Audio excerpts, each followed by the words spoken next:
Okay. So my first question would be how, with sport in general, how it is perceived in the public.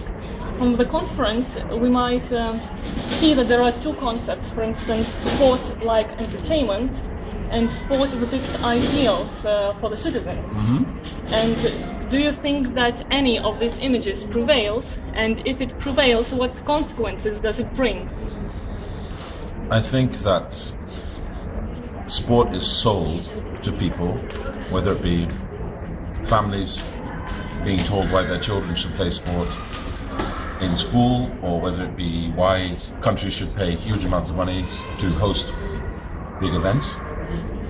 Sport is sold on the idea that it is more than just entertainment. It is not the same as going to the theatre and watching. It is sold on when you participate, when you watch, there is something about it that lifts your spirit, that transforms you, that improves your self-esteem, that helps your heart, that, you know, it has all these layers.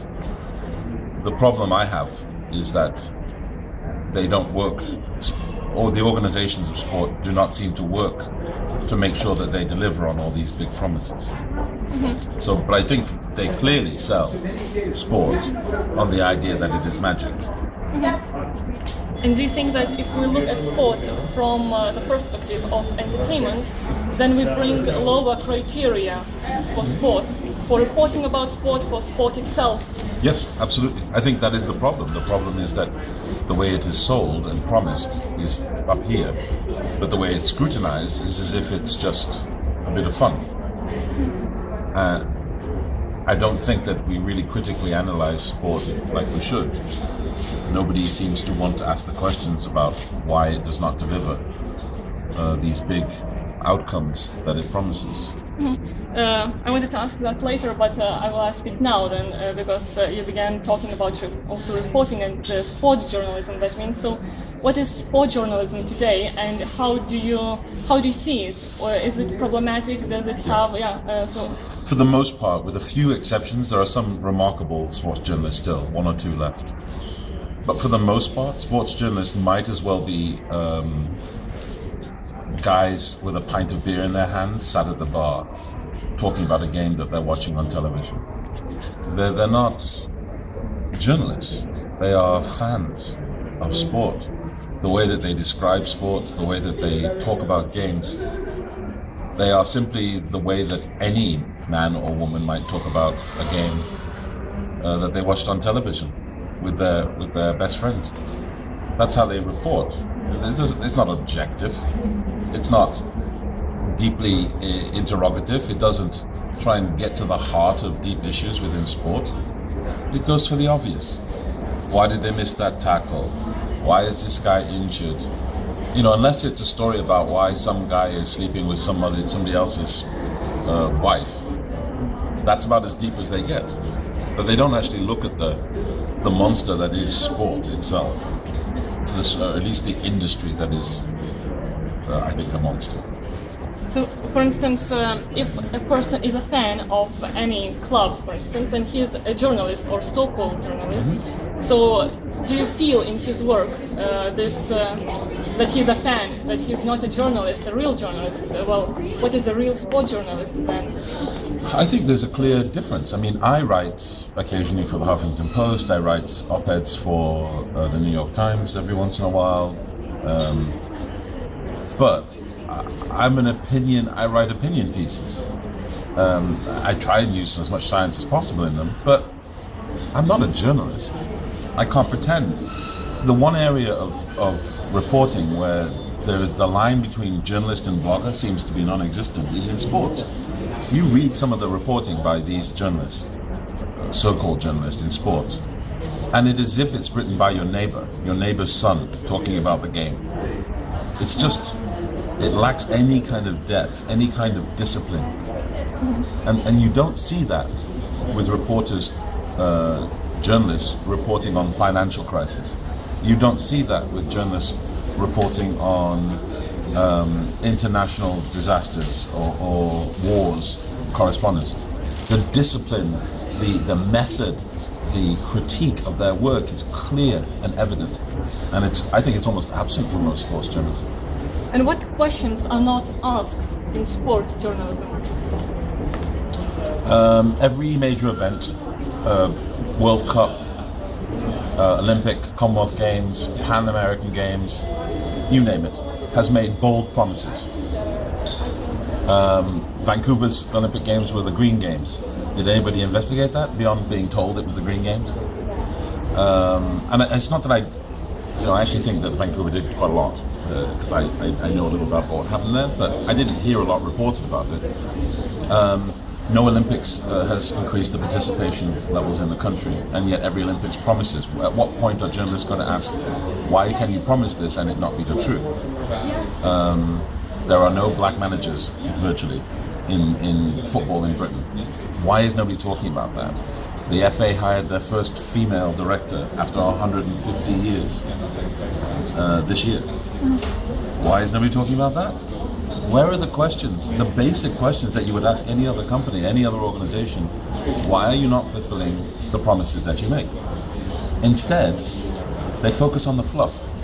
Who's kissing who, who's injured, who's upset that they're not being paid enough money, who's going to be the next manager of a team we don't care about. No. You cannot report on these things and call yourself a journalist.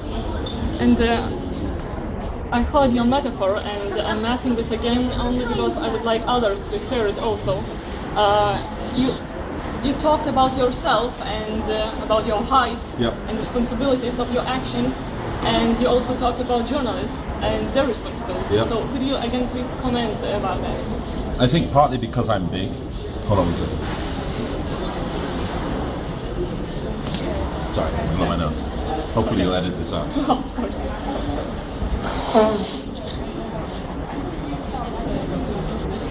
Yes. So, partly because I'm big myself, I recognize my size, and so when I walk into a room, this room full of people here, for example, I'm always very careful about how much I move, who's around me, because I know that if I just do something, that the people around me could be really hurt, because I'm huge. Journalists have a similar power because, unlike most people, when they speak, it isn't one person that listens. It's not 10 people that listen. It's not, like a family. It's not even 100 people that listen like a company, or 1,000 people that listen like a company. It's tens of thousands of people who hear their words. So when journalists say things that are ignorant, millions of people listen to those ignorant words and are impacted by them.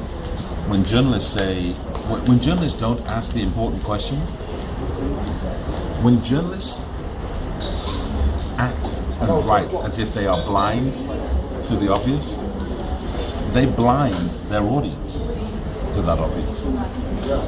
So when there is racism in sport and journalists don't talk about it, their entire audience is blind to that.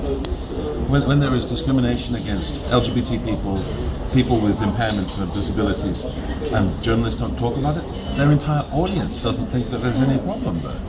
Because audiences historically have been led by journalists to understand what the problems are. Long before South Africa became an issue to the general public, it was journalists talking about apartheid who were reporting back about it.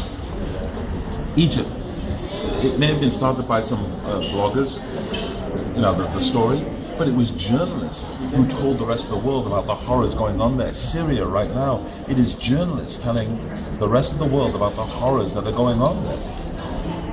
And without that type of discipline within sports, we are blind.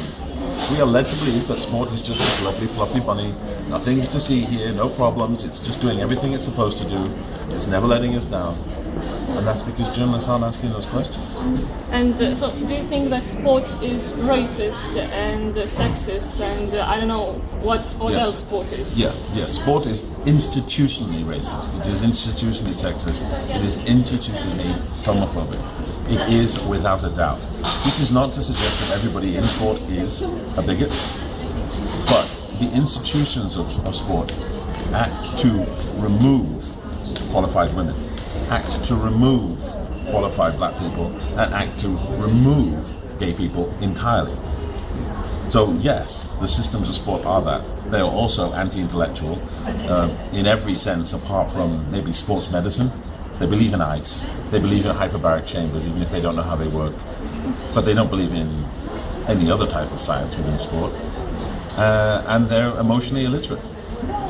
There are still the majority of people in sport who believe that men don't cry, women cry too much, you shouldn't be in touch with your feelings, all this other nonsense that actually inhibits performance for athletes. And did you experience the problems that you're now talking about? Did you experience them themselves in your professional career, or you now just see them like from outside? No, it's perfectly obvious. When I played, that these things were a facet, that they were happening all the time. It's very clear. I'm just trying to highlight the fact that it's not just my experience, it's not because of who I am that has happened. This is the general experience of most 8-year-old boys and girls playing sport. It's the general experience of most 16-year-olds doing on elite track. It's the general experience of all 30-year-olds within sport. This is what sport is for most people. And can you give any examples about the changing vocabulary that seems now to be maybe more elegant, but in fact it's the same as it was in terms of racism, for instance? Yeah, well, I mean, nowadays you won't find as many people using the N-word, for example, as you used to hear. But you will hear people talking about those people when they're talking about black people. You will hear people talk about how some players aren't as smart as other players, and maybe Africans aren't as smart as Europeans. It's the same thing, just the language is more pleasant. But it's the same insult. You might as well, I'd rather be called a monkey than have somebody use all this different type of language to pretend. Mm. And may I ask also a question about education? Is education the only, maybe not just education, but what tools might solve? How can we solve the problems that you're now mentioning? Well, firstly, there needs to be a cull of the current crop of leaders in sport. There is just a group of people there who have shown over the years that they refuse to change. There's no point in putting an education program in for Sepp Blatter and his crew. There's no point in putting an education program in for the head of the IOC. There's no point. They don't want to change.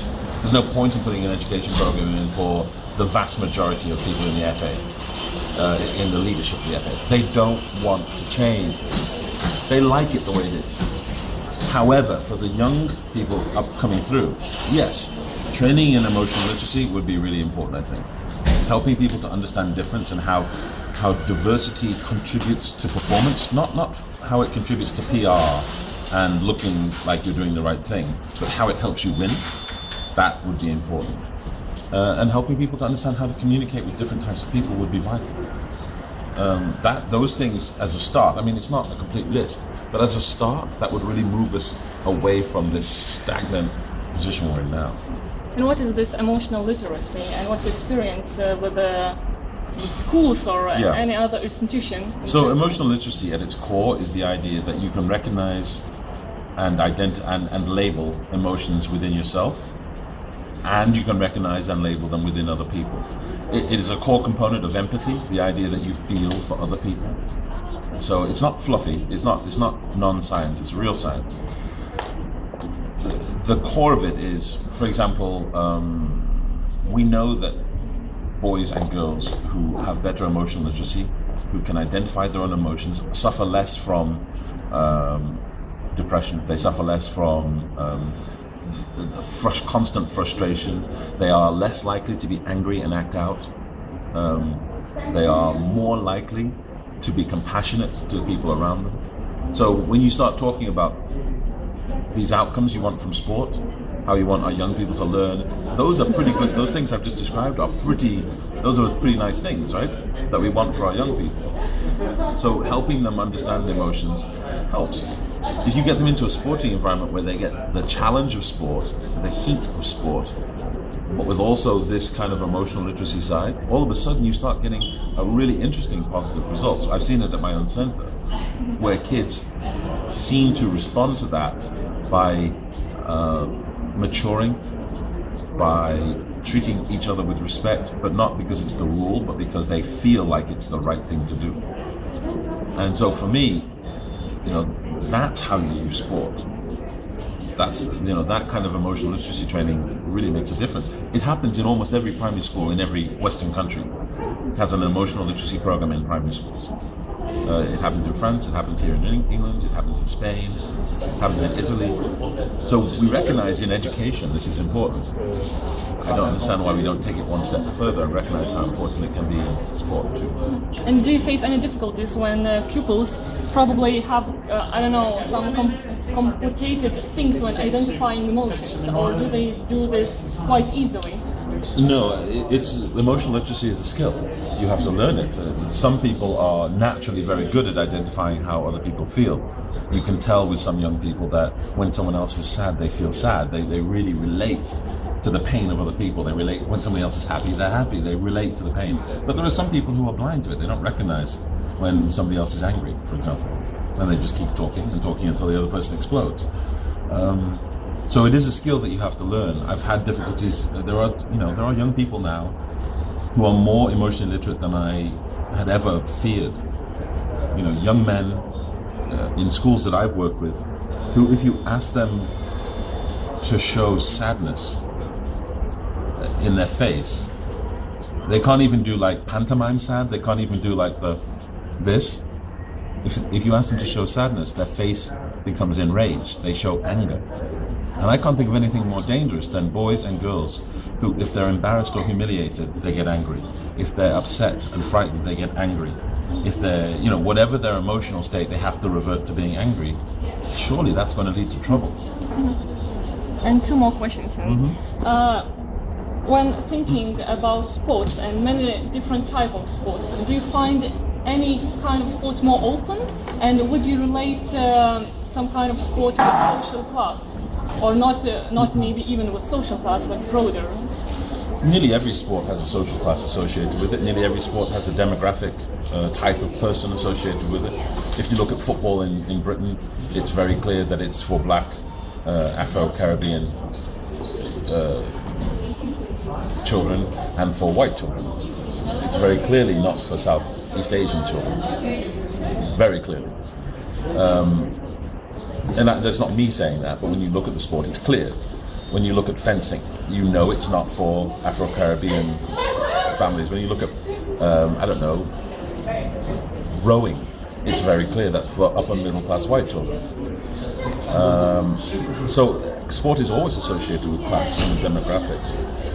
And there you say again, where are the reporters talking about this? We celebrate the Oxford and Cambridge boat race every year, but why is nobody talking about the fact that there's never a black face in there? Which is partly to do with Oxford, and also partly to do with the fact that it's not open for everybody. I've never been in a boat, and I'm a reasonably wealthy black guy. One more question. I've never been in a boat. If someone who's played in the NBA and made decent money can't get in a boat, what chance does a kid from Marseille have? What chance does a kid from the center of any city in Europe have? And the last question, what are your current activities? What do you do? Are they related with sport, with, some educational activities? Yeah. What are they? I'm a psychologist. I am a senior fellow at a Centre for Emotional Literacy here in Britain.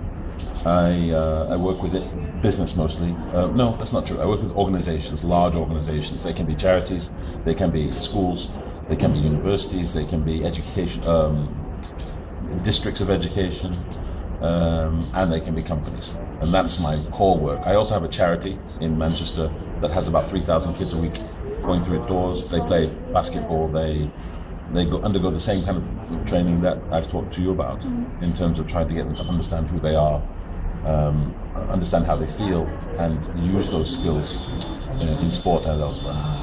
Thank you very much. No problem. And may I write you and ask for the photo for the